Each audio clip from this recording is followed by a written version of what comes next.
Hey friends, what's going on? I'm back to my weirdo 5 o'clock live video time frame, it turns out, when everybody's trying to leave work and nobody's on Facebook, but that's okay. I hope that some people go back and watch this later because, I don't know, I'm hoping it's kind of got an impactful message. So, a really cool thing happened to me today. Well, it happened a couple days ago, but let me explain.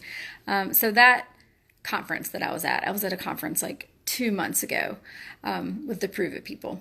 One of the things that they had us do at this big auditorium of people was write a love letter to ourselves. We put our address on the top. I mean, literally put my address on the top. Here's the letter.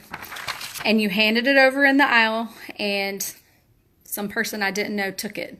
And I didn't know what would happen with it. They supposedly were going to mail it to you, which obviously they did.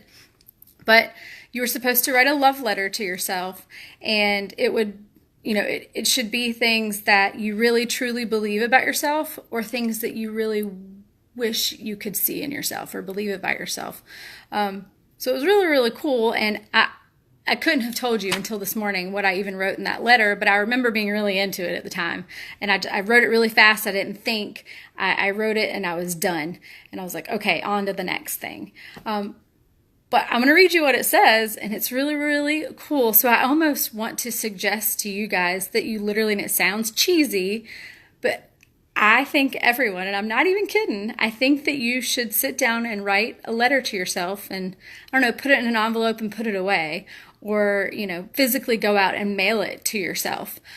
Because it was weird. It was like stuff I really needed to hear. And we're also critical of ourselves all the time, every single day.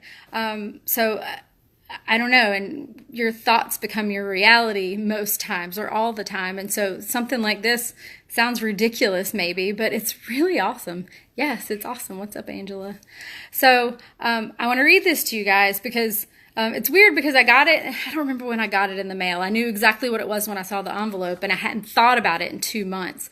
And I pulled it out and read like the first sentence and put it back away. I didn't even read it. It was almost like, I'm not prepared to read this right now. I don't know what it says. I don't know if I'm prepared to be emotional or to sit down and like really think through this letter. I don't remember what it was.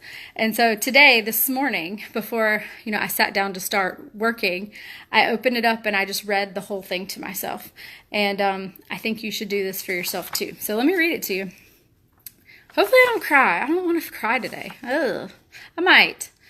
Okay, so it says, it's got my name and address on there. And it's just a letter to me. It says, you are going to change your life, and you're going to make an impact in your community and in the world that is exponentially greater than yourself. That's one of those things that I want to believe about myself. I don't necessarily 100%, I'm not there yet. You are a good and caring person. You are a light in the darkness. You are someone else's hope, even if you don't know it. You're an incredible mother.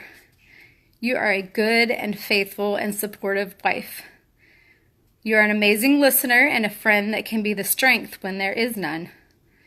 You are only beginning, but your purpose is being more clearly defined every day. You have a purpose, and it is so much bigger than you have ever allowed yourself to visualize. You are going to change your life. You are going to enrich the lives of those around you. You are going to change your family and grow together.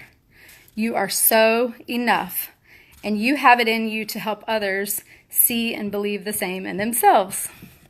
I love you, all of you. Love, Brooke. So I teared up a little bit, but this was awesome. I needed to hear all of this morning. I'm literally going to keep this in my drawer, in my desk, my work desk.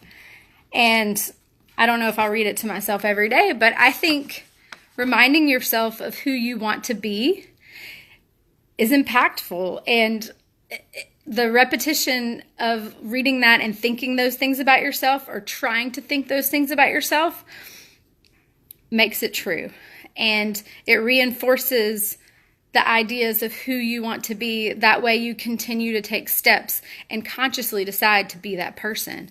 And I know that I'm some of this person, and I really want to be some of the other pieces of it. And some of the things, you know, people tell me that they think about me, but I don't believe it myself. And that's what matters, is believing all of that stuff in yourself. So I don't know. I just thought that was cool and thought it was, I wasn't going to share it. And then I thought, you know what? I think people could maybe benefit from this. And I know these exercises sound like a little cheesy, but I loved it. I don't know. I really, thank you, Amy. That's really sweet. But yeah, I think you guys should do that. Seriously, go take 5 minutes and write a love letter to yourself. Put it away in a drawer, and, you know, put a note on your calendar 2 months from now to go open it up and read it. I thought it was kind of cool to actually receive it in the mail, like it was mailed from someone in Kentucky to me. And so that part of it was cool too. But I just thought I would share. And I love you guys. I figured you were tired of seeing my face after 30 days of live videos, and so I gave it a break. I needed a break. But I hope y'all have a good night, and I'll see you guys later. Y'all literally mean everything to me. Seriously, I really mean that. Thanks for supporting me. I'll see you later. Bye.